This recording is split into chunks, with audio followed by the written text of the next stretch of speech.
Ladies and gentlemen, boys and girls, welcome back to one of the fastest growing podcasts on the internet, Unscripted Company, co-hosted by myself, JK, and Riley over there on the other side of the screen. Of course, if you're in video land, hello, you see our beautiful faces. If you're in audio land, that's cool too. You do you. But don't forget, we're also over on YouTube, Rumble, actually video on Spotify. So really, if you're listening to us, you can probably watch us as well.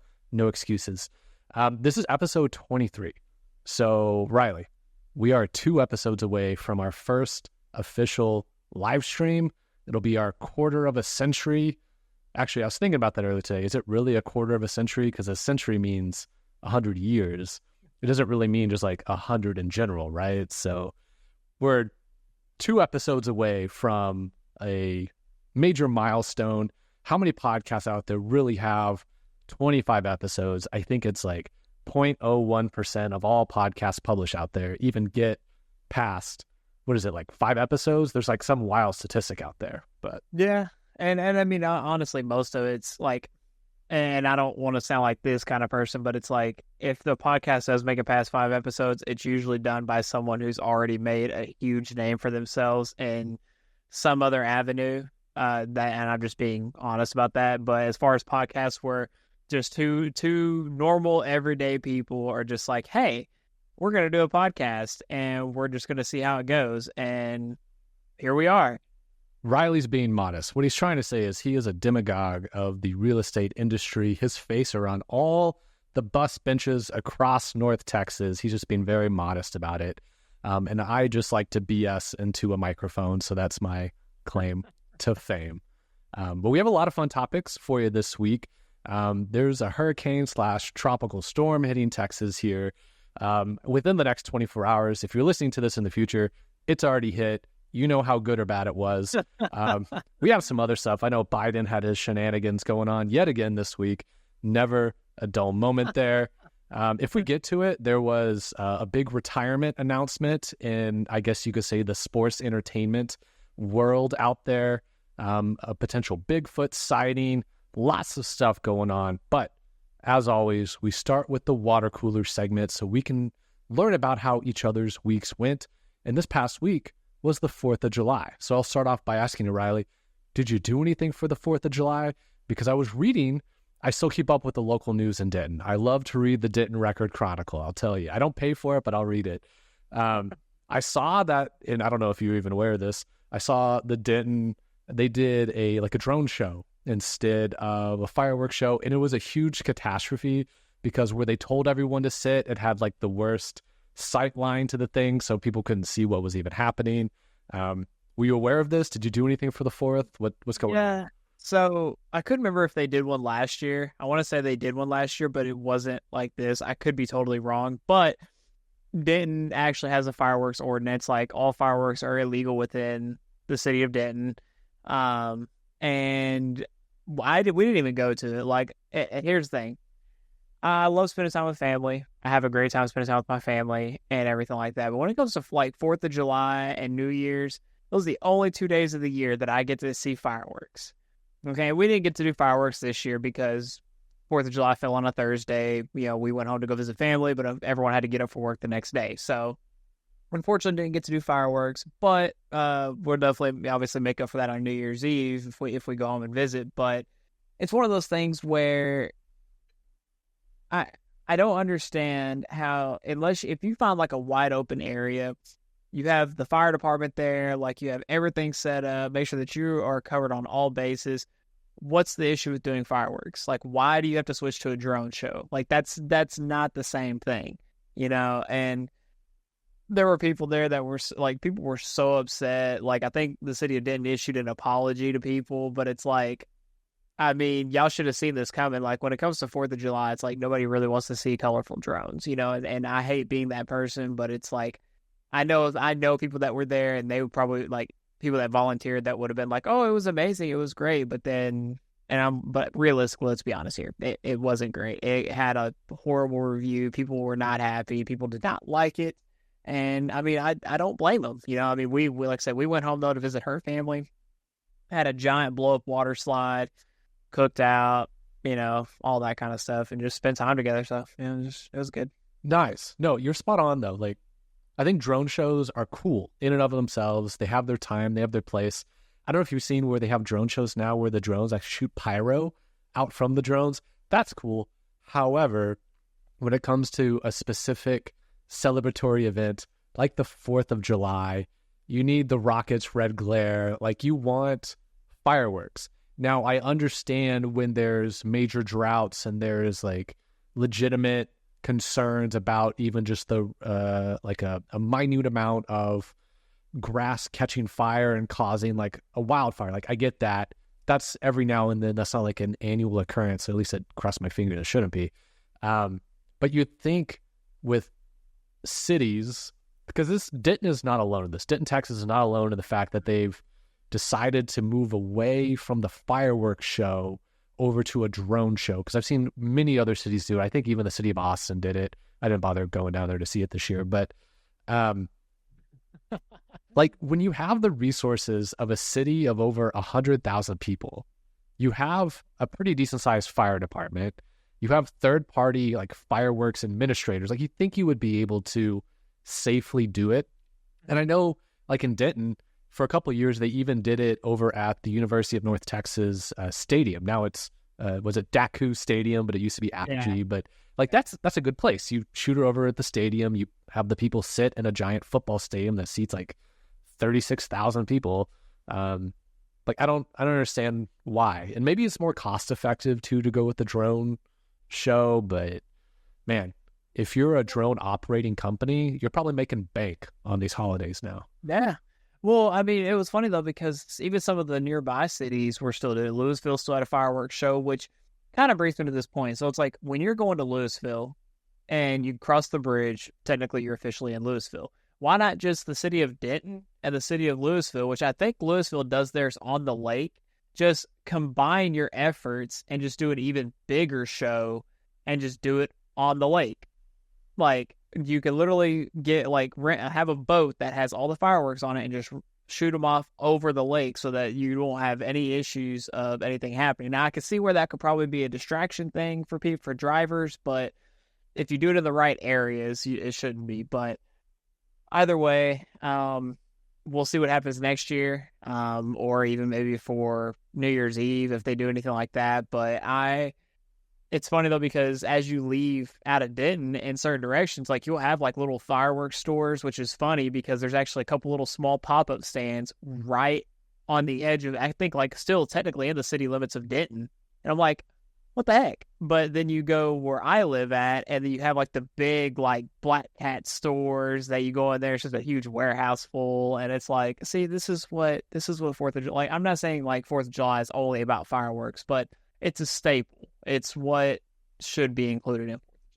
Yeah, it's supposed to remind us of the British attacking us and their cannonballs shooting across the air and mutilating our people. But hey, back-to-back World War champions. That's all I'm going to say.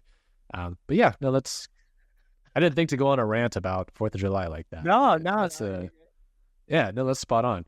I guess the other piece of news, which this kind of impacts all of us in a sense, except the latest forecast I've seen, Austin may be outside of the I guess like the storm trajectory here, but there's like a hurricane / tropical storm, depending on what time you look at it. I think it's up to a Cat 1 right now, which by the time we publish this episode in a day from now, I mean, it's already going to hit landfall in Texas, but we got Hurricane Beryl, Tropical Storm Beryl. It looks like it's going to hit the Houston area, north of Corpus.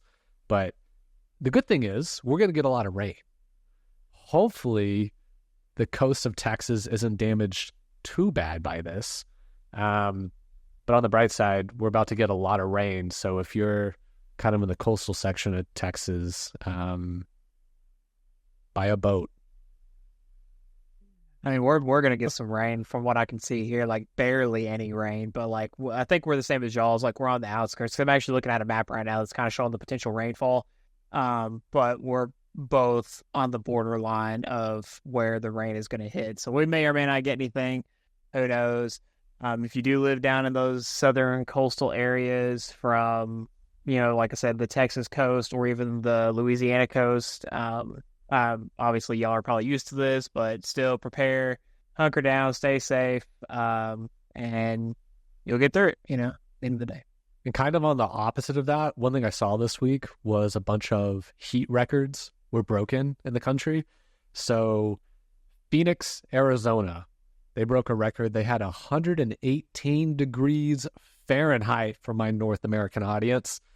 You had Palm Springs hit 124 degrees Fahrenheit, and Death Valley, legendary, usually one of the hottest places on the continent, hitting 128 degrees Fahrenheit. So, needless to say, stay hydrated out there, folks, because you're either about to get hit with a lot of rain or a lot of heat. That seems to be the only weather pattern we're having this time of year, at least in the United States.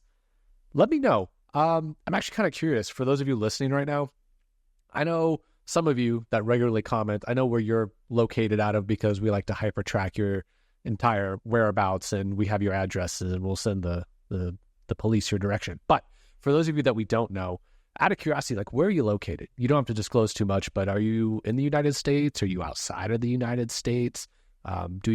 Is English even your first language? Very curious about that. Let us know in the comments section down below. We'll follow up with you. But yeah, Riley, do you want to lead off with your first story for today? Is there a story that you're really itching to talk about? If not, I'm happy to, but I want to give you the chance to lead off if you'd like. All of mine, it was weird because I literally got pretty much every single story that I have, it came from a Facebook reel, and all four of them were all within this one video that this person was just like relaying news from. And I was like, oh, that looks interesting. Like, I'll actually research some of that. So like I went and looked at it. What was cool is, for those of you who don't know, obviously I don't want to say it's not necessarily the government, but it is. But it's like when you have scientists that work for large companies that are technically backed by governments. And, well, when I say backed by governments, they're backed by us because we pay the taxes on that. So this is what happens. But for those of you who keep up with science-based news and stuff like that, the world's largest man-made nuclear reactor is finally finished. And it was funny because I actually went through the article after I watched the video, and this cost $28 billion. Keep that in mind. What's wild is, not to interrupt, but what's wild is, like, if you would have asked me 5 years ago, I'd have been like, yeah, that is a ton of money. But then after the whole thing of like us sending money to like Ukraine and other places that, there are military conflicts going on, I'm almost like, that's really not that much money. But I do know it is a lot of money. Like, don't get me wrong, right. 28 billion with a B, that's a lot of money. I can't even count that high on my hands. But like, it's just like, money's such a weird thing now. You see how much money we send overseas and it's like, what is real? Anyways, but continue. No, you're good. Obviously, I'm not a scientist, so I'm not gonna try to understand some of what they're saying in here. Spoiler alert, right? But in this article, though, they straight up said that it won't run for another 15 years, but it's finally been assembled. Like, they've actually got it built. Obviously, I mean, it's not anything that's like gonna get taken down or anything, but they are expecting this to fire at by 2039 at the earliest. That means like it will start working by that time. There's a lot that goes into it, but what really blew my mind about this specific thing is when you look at Earth's magnetic field, this magnet, which it contains the world's most powerful magnet, has the ability to produce a magnetic field of 280,000 times strong as one shielding Earth. And we have this on our planet. So, one question that I'm expecting you to have an answer to, and for those of you listening, give me the answer down in the comments below. What's going to go wrong with this? So, can I be honest with you? No, tell me a lie. I want to hear the lies. Okay, then we're gonna be perfectly fine. Okay, We're cool. gonna be 100% fine. I can rest easy tonight. Now tell me the truth. Um, the Earth is gonna implode on itself. Okay. Have you heard the theory with was it the CERN Hadron Collider? The one was in like Switzerland or like France somewhere. I've heard about that, but I don't know what it is. But I've heard that term. Yeah, it's like the Large Hadron Collider, and like the theory is like we've already collapsed on ourselves, and it's like we're basically living in a slow motion post-apocalyptic collapse. Don't expect me to explain how that works, but when you're slamming atoms into each other, like no one really knows what the heck happens. So we could all be in a black hole right now, and to us, time is moving normally. But in reality, like we're already dead. We're just living through our death, basically, because we mess with nature too much. This also kind of blends in with the theory of the Mandela effect, with how people remember different things in history, like the Fruit of the Loom logo, or did Nelson Mandela die in prison? Did he not die in prison? Things like that. Was it the Berenstein Bears, the Berenstein Bears? Things like that. Yeah, no, and that's actually interesting. Again, I'm one of those people that I'm like, obviously, I have faith, like I believe in God and things like that. But there are some times, man, where I see some stuff happening and I'm just like, okay, like what's happening right now? Like I'll just see things that are like a glitch like a literal glitch in the Matrix kind of thing. But obviously those are questions that I don't have the ability to get answers for, but it's funny though, because they have this thing built, but it says right here, obviously, that one of the main stumbling blocks is handling a plasma that's hot enough to fuse. Fusion reactors require very high temperatures, many times hotter than the sun, because they have to operate at much lower pressures than is found inside the cores of stars. So it says the core of an actual sun, for example, reaches temperatures around 27 million Fahrenheit or 15 million Celsius, but has the pressure roughly equal to 340 billion times the air pressure at sea level on Earth. Like I loosely understand what they're trying to tell me, but also I'm like, I'm just like, guys, like what are the safety mechanisms put in place just to make sure we don't have an oopsies?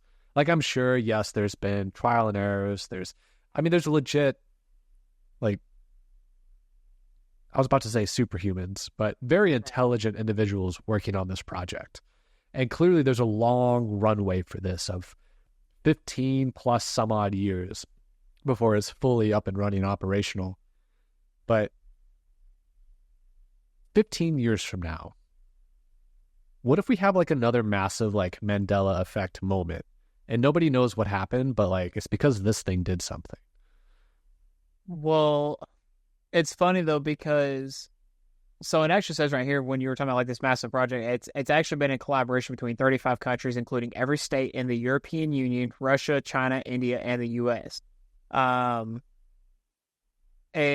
thing is, it doesn't say where it's located at, which probably for security reasons.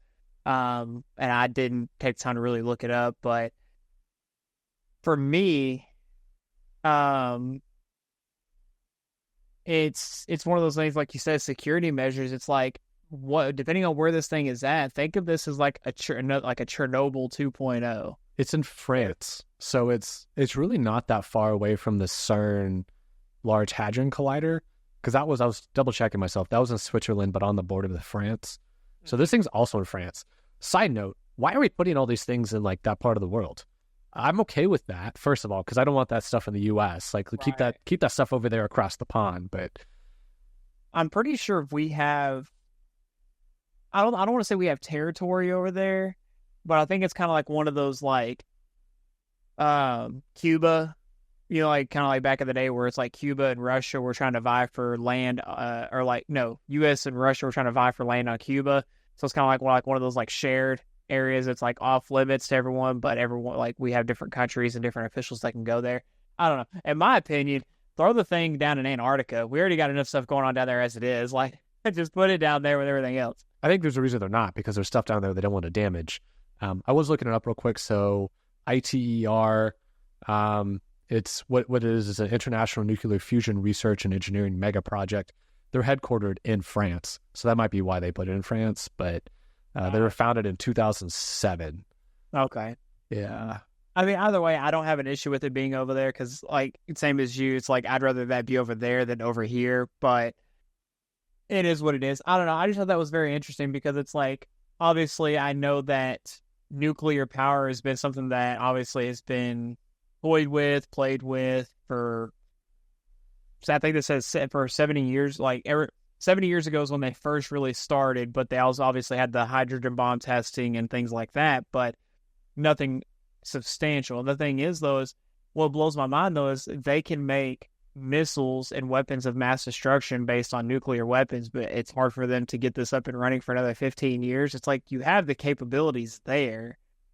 I kind of just don't know I just don't know where they're kind of going with it. But I wonder if that's the difference between military funding and non-military funding.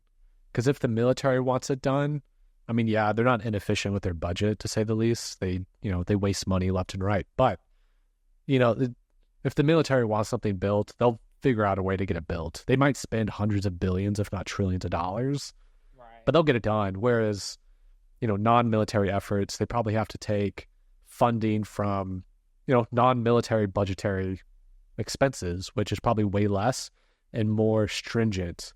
But what do I know? I really don't know what the heck I'm talking about. That's just my assumption is military industrial complex versus literally anything else. Right. Yeah. No, I mean, I don't know. It's definitely interesting, and maybe we'll be around for another 15 years to actually see if it'll be operational, or I don't know. Maybe we'll be gone by then. Who knows?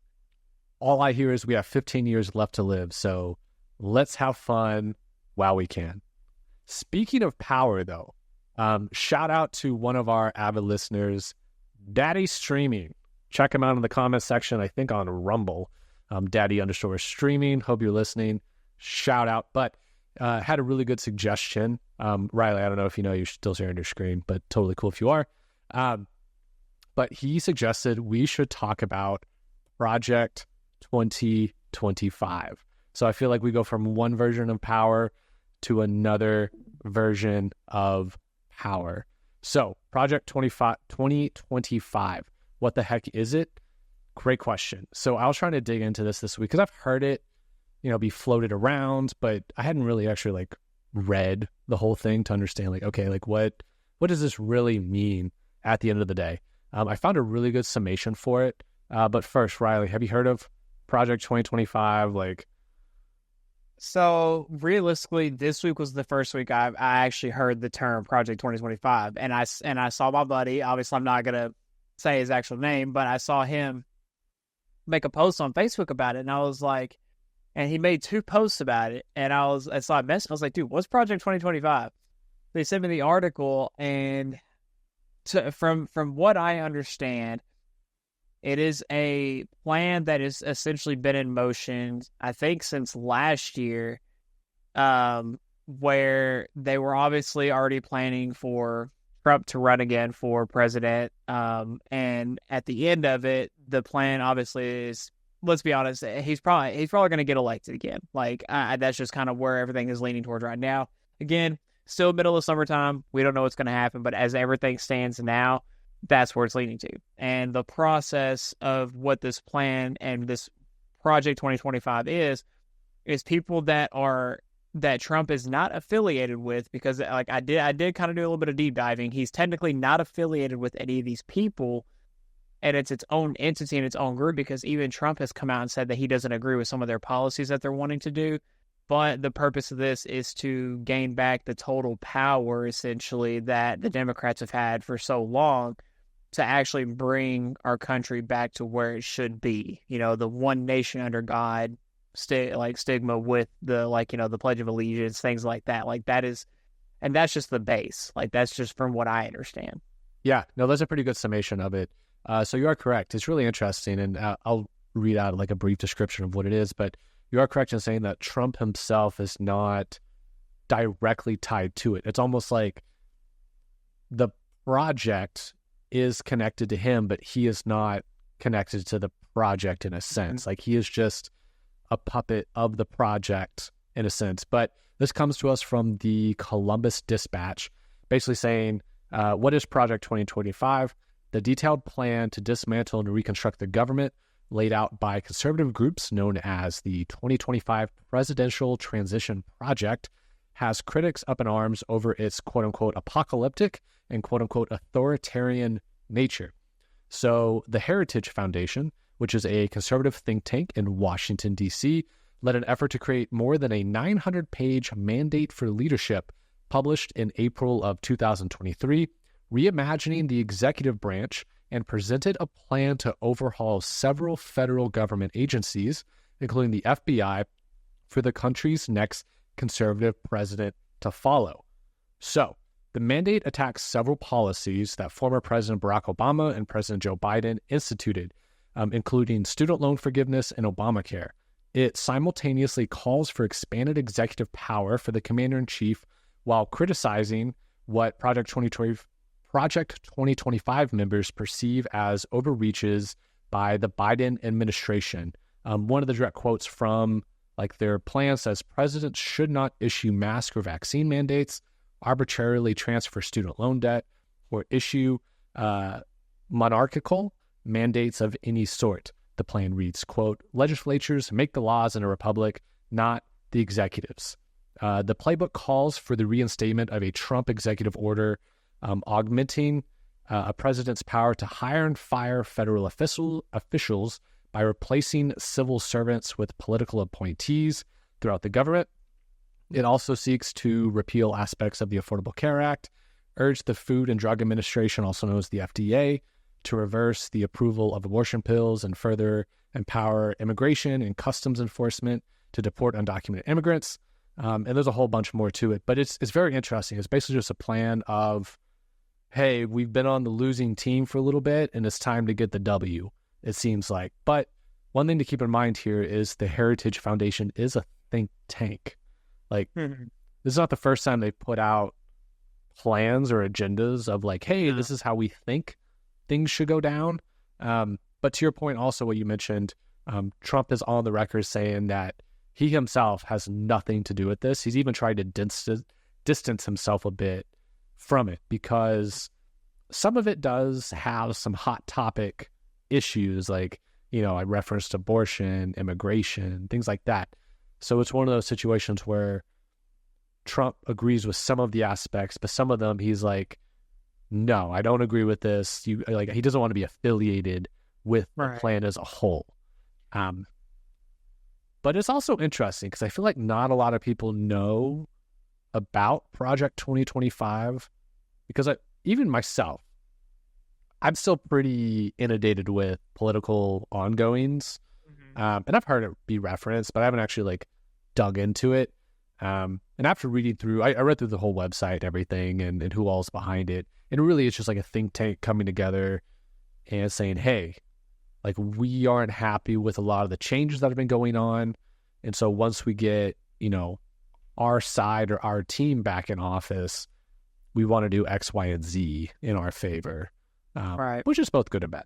So, well, I mean, all in all, again, I will be honest, kind of a tack on what you were saying as far as some of the things that he doesn't agree with. I mean, honestly, there's some things that I don't agree with. I mean, don't get me wrong, even as a faith-based person, I do think that everyone should have the right to do, every woman should have the right to make decisions based on that. Now, if she's married, obviously you want to have that conversation, but you don't want to just make the decisions yourself. You want to have that conversation with your significant other, but at the end of the day, the decision is theirs, I do agree with that. Now, one of the things that was mentioned in this article, though, that talked about reimagining the executive branch and presented a plan to overhaul several federal government agencies, including the FBI, for the country's next conservative president.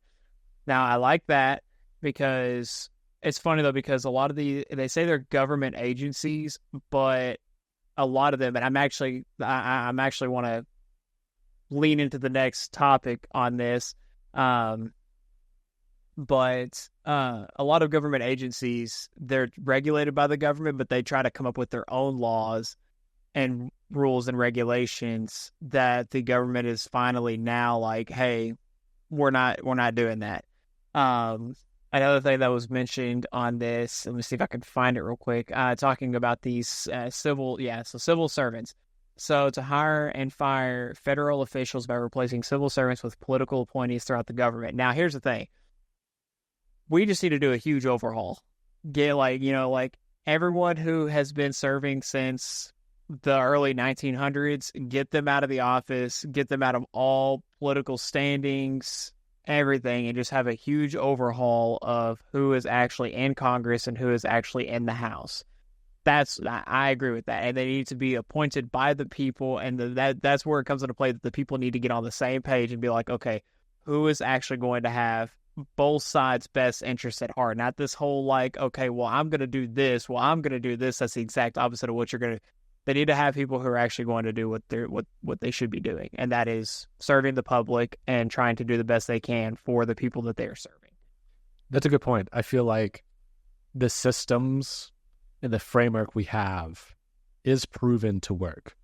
But we're in a situation right now where you need to take out that Nintendo 64 cartridge out of the system and blow on it and then put it back into the console.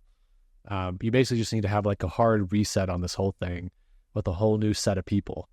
And not saying that everyone should be removed. There are some people in there that are doing their honest, best work possible, but I think the majority are, we've seen it firsthand. They're in it for themselves. Case in point, Nancy Pelosi. Just look at her stock trading records, and that'll speak for itself on to where people's ideals lie when they start serving the federal government.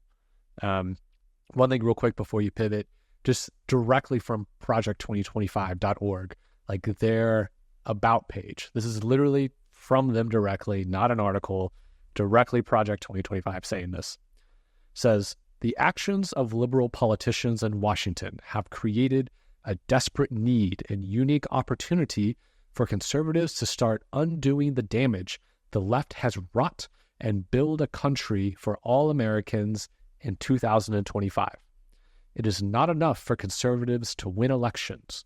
If we are going to rescue the country from the grip of the radical left, we need both a governing agenda and the right people in place, ready to carry this agenda out on day one of the next conservative administration. This is the goal of the 2025 Presidential Transition Project. The project will build on 4 pillars that will collectively pave the way for an effective conservative administration: a policy agenda, personnel, training, and a 180-day playbook. The project is the effort of a broad coalition of conservative organizations that have come together to ensure a successful administration begins in January of 2025. With the right conservative policy, recommendations, and properly vetted and trained personnel to implement them, we will take back our government. The 2025 Presidential Transition Project is being organized by the Heritage Foundation and builds off Heritage's long-standing mandate for leadership, which has been highly influential for presidential administrations since the Reagan era. Most recently, the Trump administration relied heavily on Heritage's mandate for policy guidance, embracing nearly 2/3 of Heritage's proposals within just 1 year in office.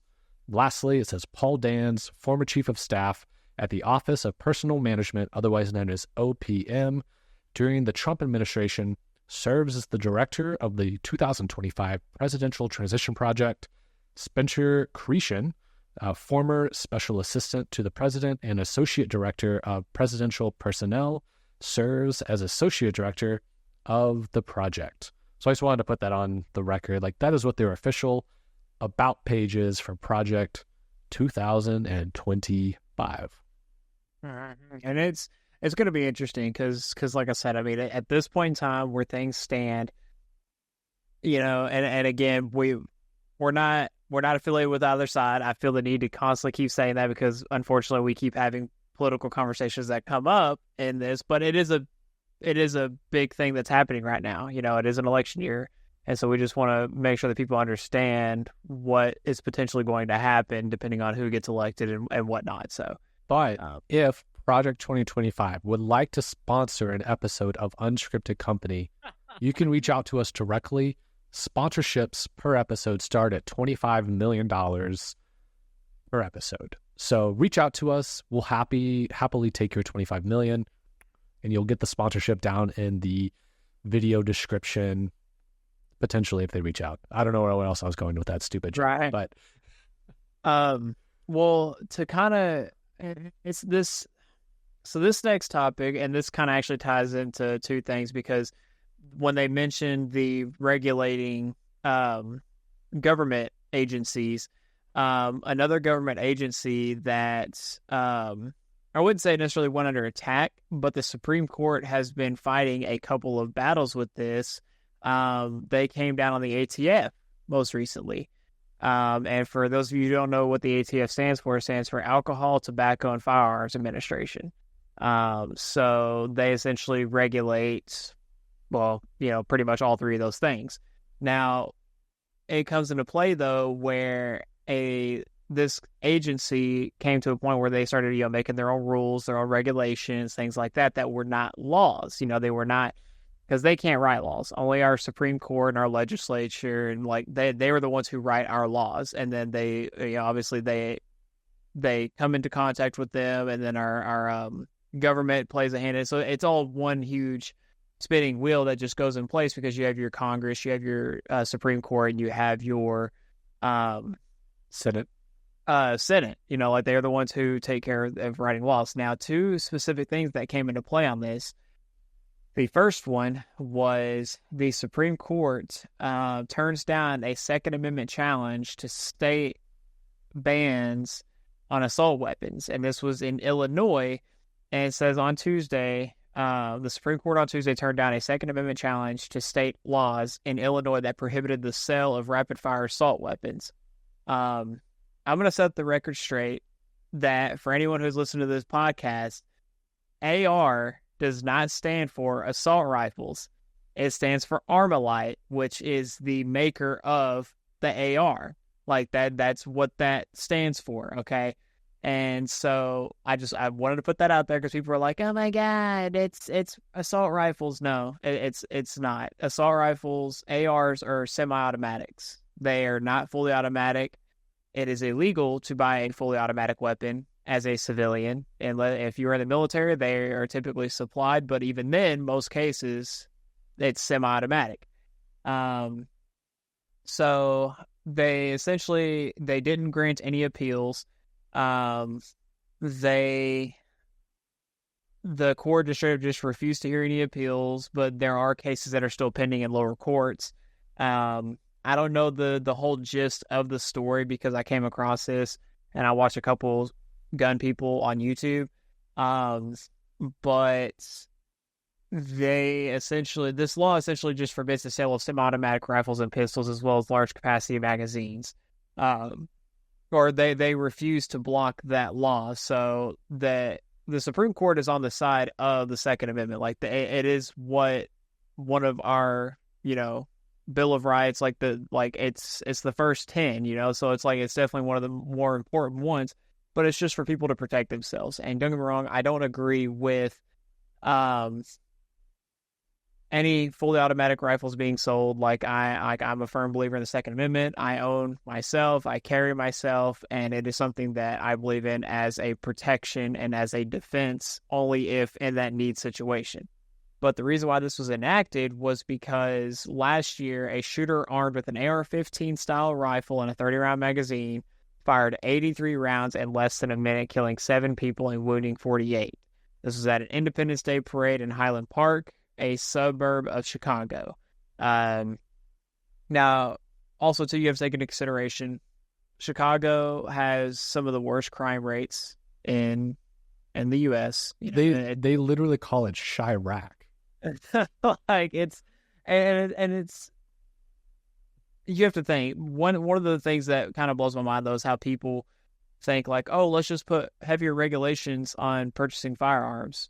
Buying firearms is already one of the most heavily regulated things that you can do. And what people don't understand is if you ban all forms of guns, and pull an Australia where you do a buyback thing or you give all your guns away kind of thing, that everything's going to be all hunky-dory, but that's not the case. You can still get stabbed. Criminals will still find a way to get guns. Like, it'll happen. It's called ghost guns. Like, they exist.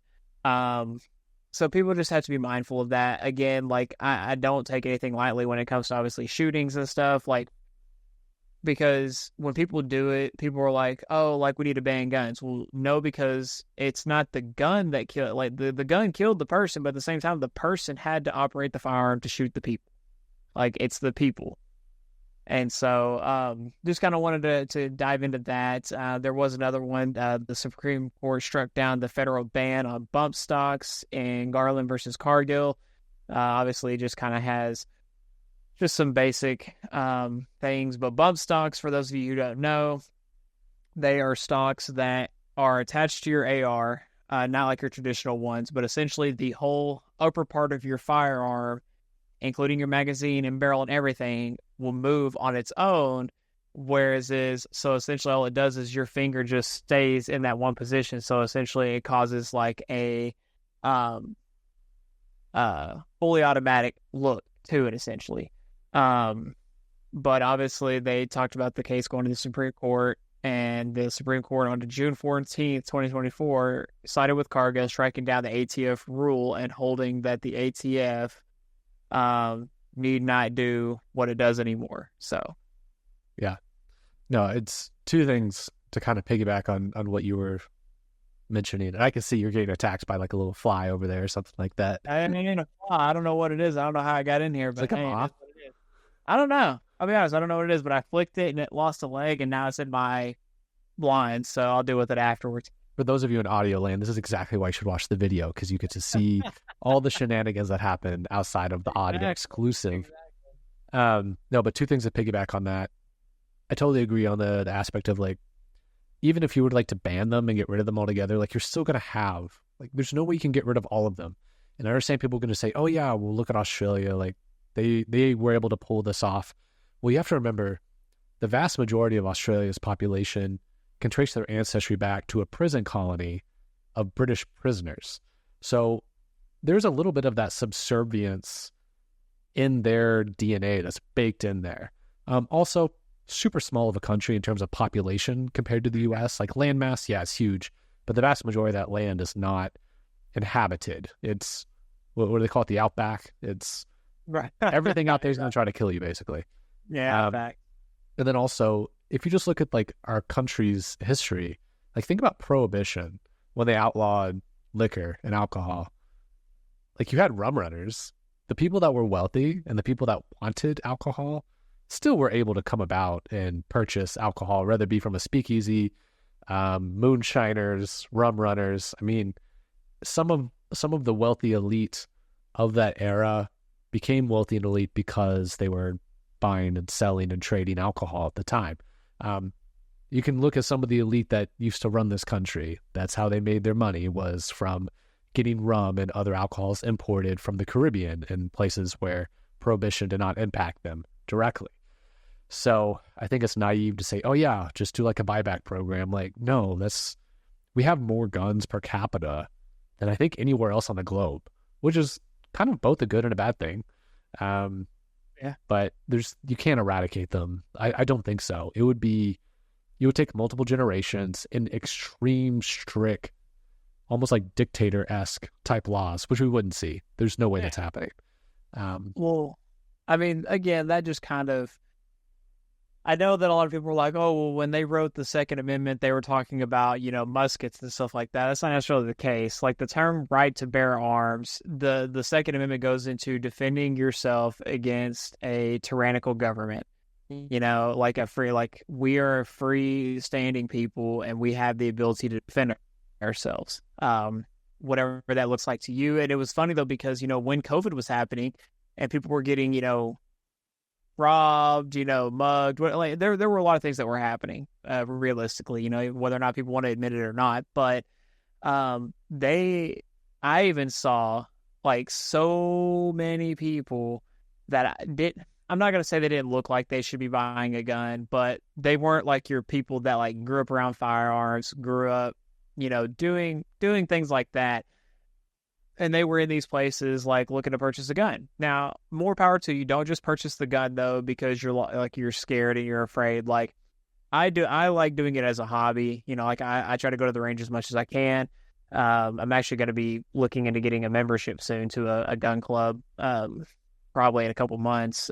But I enjoy doing it. Like I like the aspect of going to a range, getting to meet different people who share that same interests in that hobby, because at the end of the day, it is a hobby. There's so much you can do with guns. Like you can, kit them out, you can make them look like what you want, but it's supposed to be a tool. It is a tool to aid you if you need it. The goal of having a concealed carry license isn't so that you can just carry your gun around. No, it's you are supposed to uphold a certain standard to people, and your first defense should not be grabbing your gun if something is going south. You're like, depending on what the situation is, like if there's someone that's just acting aggressive towards you, the first thing you should not be doing is pulling your gun. And I see videos of people doing that all the time. And I'm like, you're the reason why you shouldn't have your license. Like you shouldn't be allowed to carry. And I'm not saying I don't agree with the constitutional carry, but what I am saying is if you're going to constitutional carry without a license, at least, go to gun stores, go to gun ranges, get proficient with the gun. But even then, I still think that everyone who's going to carry should have a license. 100%, like 1000%. Yeah, I think it summed up greatly. One of my high school band directors always said, just follow rule number 1 and you'll be okay in life. Rule number 1 is don't be stupid and you'll be okay. Just don't be stupid and you'll be okay. Yeah.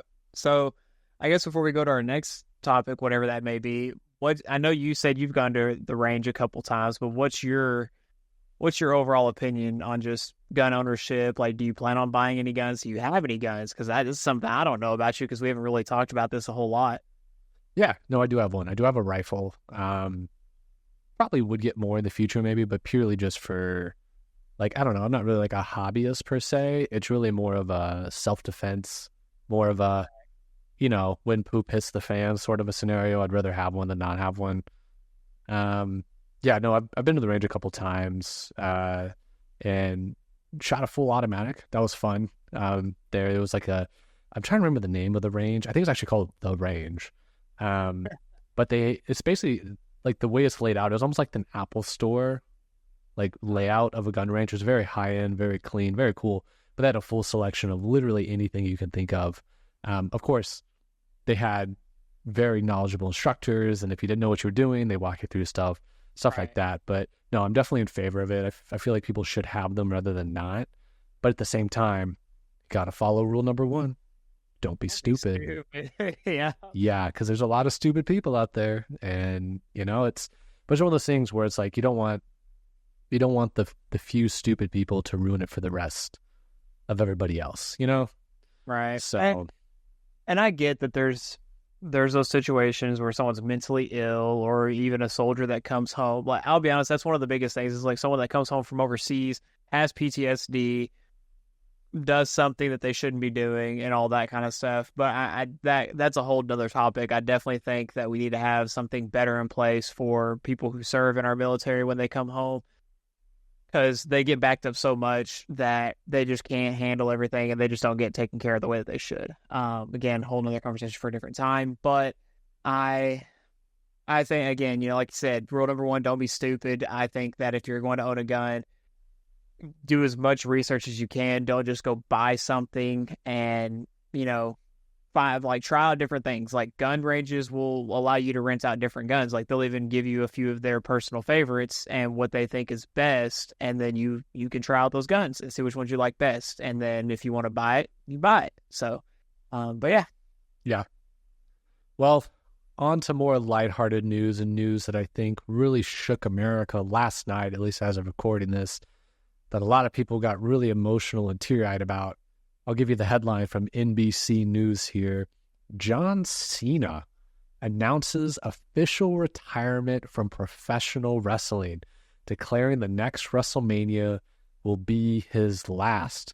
The front end of the article says John Cena offered a heartfelt speech of gratitude to his wrestling fans Saturday night as he announced his retirement from the ring, declaring next year's WWE WrestleMania to be his final one. Cena spoke in Toronto to a crowd that clearly did not want him to go.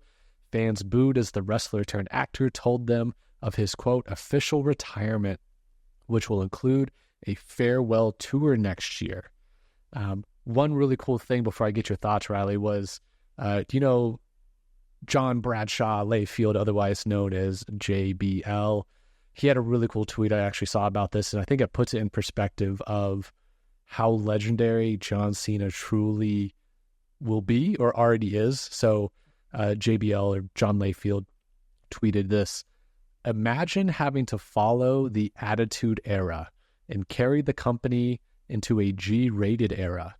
It's the hardest thing ever to ask of a champion, in my opinion.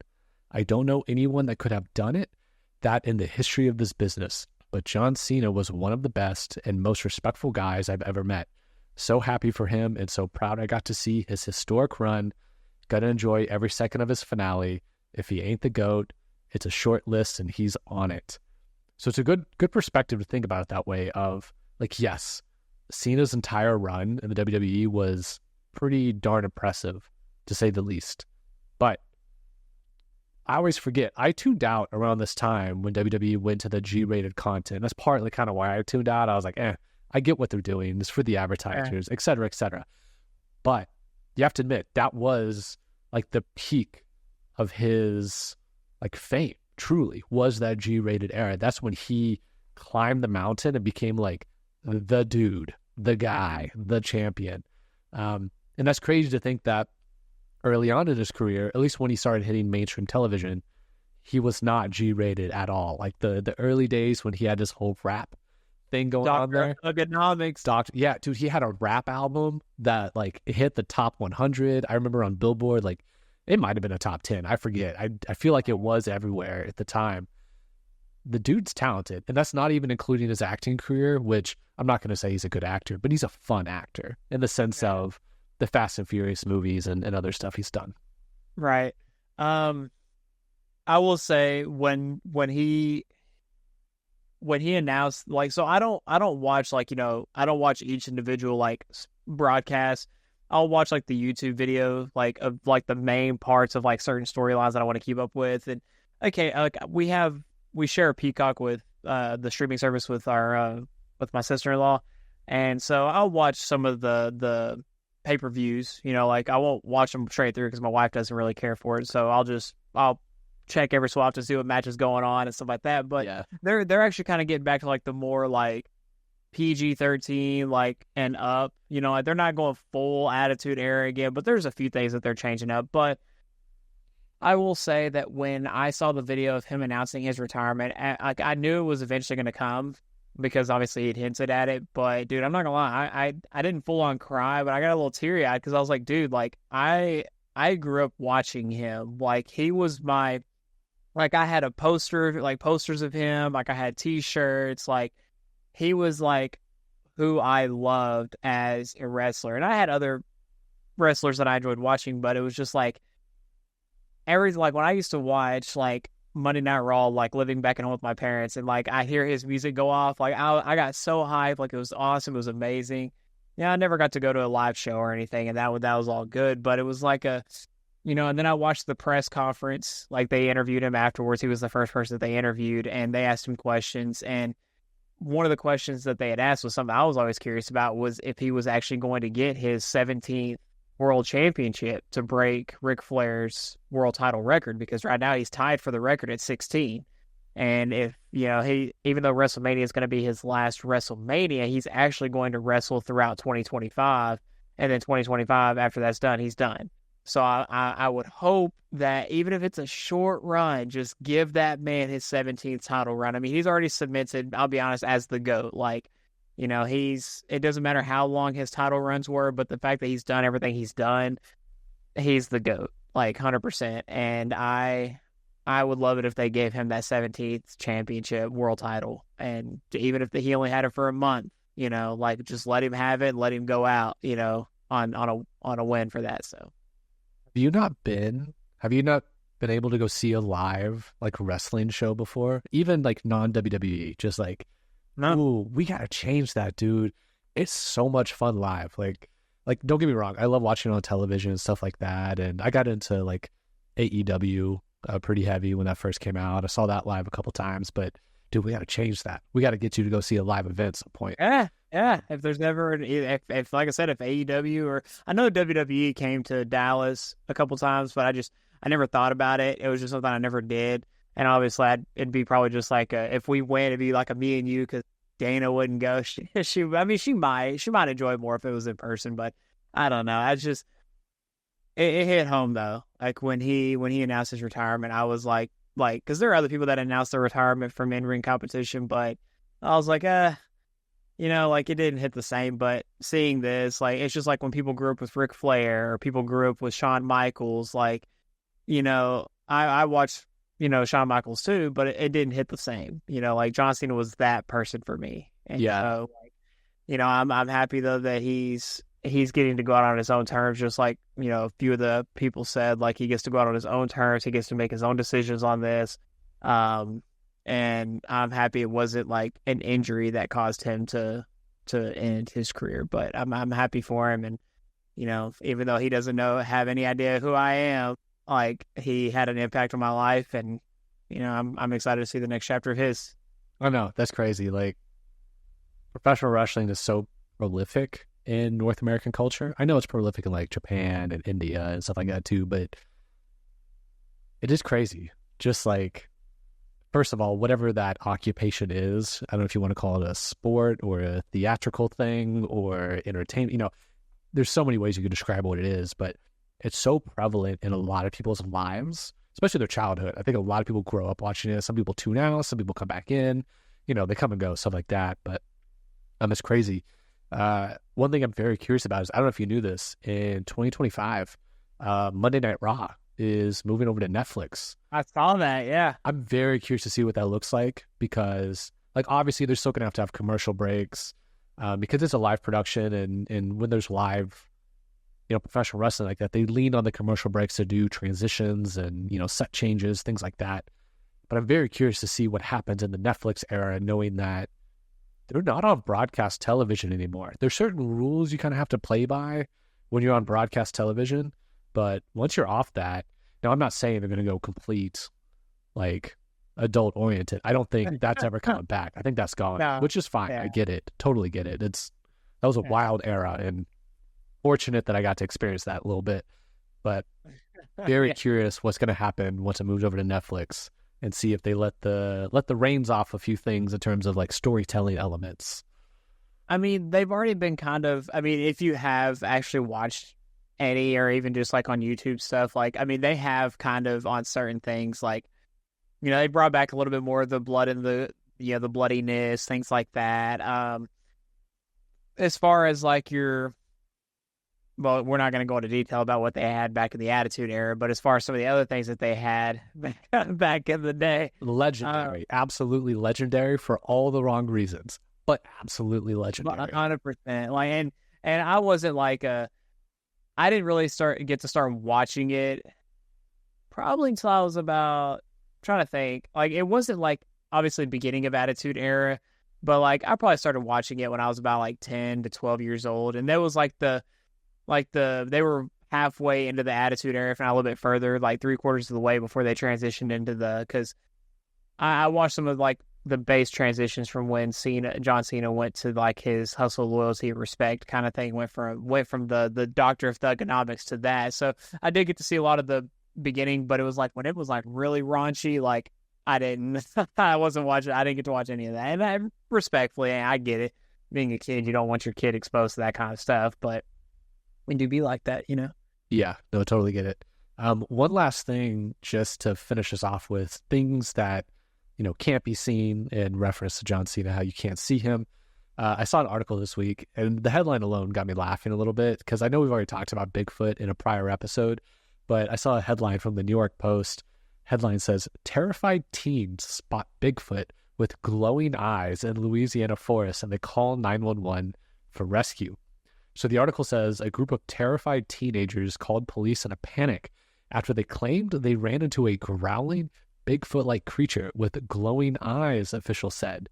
The recent high school graduates from Houma, or Houma, Huma, I don't know, in southern Louisiana, were camping in the Kisatchie National Forest, about 100 miles northwest of Baton Rouge, when they reported the chilling encounter last week, according to the Natchitoches Parish Sheriff's Office.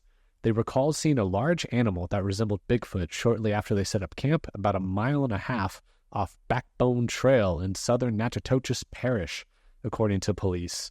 Around 9:20 p.m. on June 28th, one member of the group, who were all 17 and 18 years old, called 911 after they reportedly heard a growl and saw what appeared to be an animal that had glowing eyes and stood about 5 foot tall, the sheriff's office said.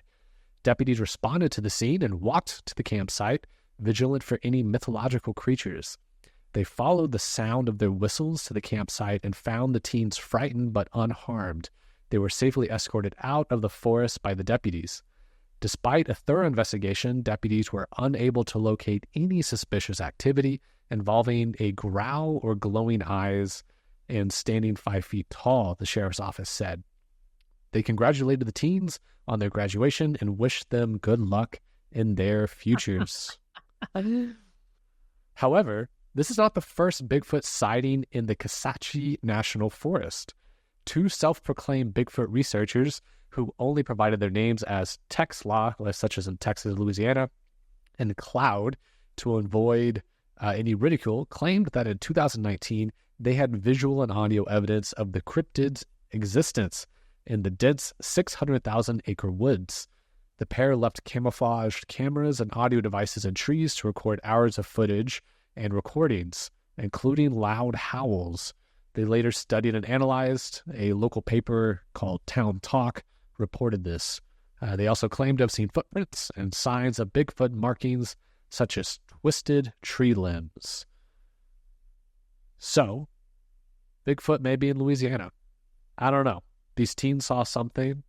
Could have also been someone messing with them. I don't know. Me personally, I don't ever think of Louisiana when I think of Bigfoot. But who knows? 600,000 acres worth of forest is a big forest. I'm not going to say there's not something sketchy in there. But also, high school graduation, kids screwing with each other. Right. Who knows? Could have been anything, but maybe Bigfoot's out there. I mean, so let me ask you a question. If you were one of these, so they called the sheriff's department. Yeah, so they call the sheriff's department. If you were a deputy and you got this call saying that there were some people that saw Bigfoot, what would be your first reaction? First reaction would be probably not Bigfoot, but it's probably something. Maybe an animal, maybe another human just messing with them, but I'm obligated to go check it out. Yeah, 100%. Because I'm also assuming, like, I'll take these teenagers at their word. Clearly, I have not heard the 911 phone call to know, like, what they sounded like. But if they sound, like, legitimately startled, frightened, scared, like, they've seen something. What that something is, I don't know. I don't think it's Bigfoot. But, you know, you got to go check it out just to make sure, like, hey, they're safe. Can you imagine if the deputies didn't go and check on them and then something happened to the teens? Like, that'd be tragic. No. And then, like, I'm not saying, like, oh, like, I'm not going to go check on them because that sounds like a, sketchy phone call. But it's like, if I heard, like, obviously, like, depending on the area, like you said, like, I don't associate Bigfoot with Louisiana. If I think of Bigfoot, I think of more so, like, the entire western, like the Rocky Mountains, like, all that up there. Like, when I think of, like, Louisiana, I think of, like, swamp, alligators. I don't know. Maybe creature from the Black Lagoon. Like, maybe it was the creature from the black. Maybe it was the lizard man or whatever. I don't know. But at the same, I mean, and probably, but no. I mean, obviously, it could have been something, and with it's just, I don't know. You always see things at night. Like, don't wrong. Like, I've been in deep forest before, and I see glowing eyes or whatever, and I'm like, okay, cool. Like, it's obviously something. Is it going to attack me? Okay, like, if it's going to attack me, it's going to attack me, but it's probably just watching me from a distance. It really just depends on what it is, so. Riley's just like, glowing eyes. All right, let's wrestle. Let's go. Let's bring it on. Ding, ding, ding. Manny, Oh, man. Okay. So for those of you still hanging around, first of all, thank you for making it to the end. If there's something that you want us to talk about in a future episode, feel free to leave it down below in that comment section. If you're listening or watching on Spotify, believe it or not, there's also a comment section there too. Check it out. A lot of people don't realize that Spotify has that. But give it a look. Give us some feedback. Tell us what you liked, what you didn't like. Also, don't forget, 2 weeks from now, July 21st, it's a Sunday, 7 p.m. Central Standard Time. We will be live streaming on our Rumble account, potentially YouTube as well, but for sure our Rumble account. Come check us out. It'll be our 25th episode. If you're not able to make it, no worries. It'll be uploaded as a normal episode that following Tuesday, the same way you listen and watch all these other episodes that you've hung around with us for.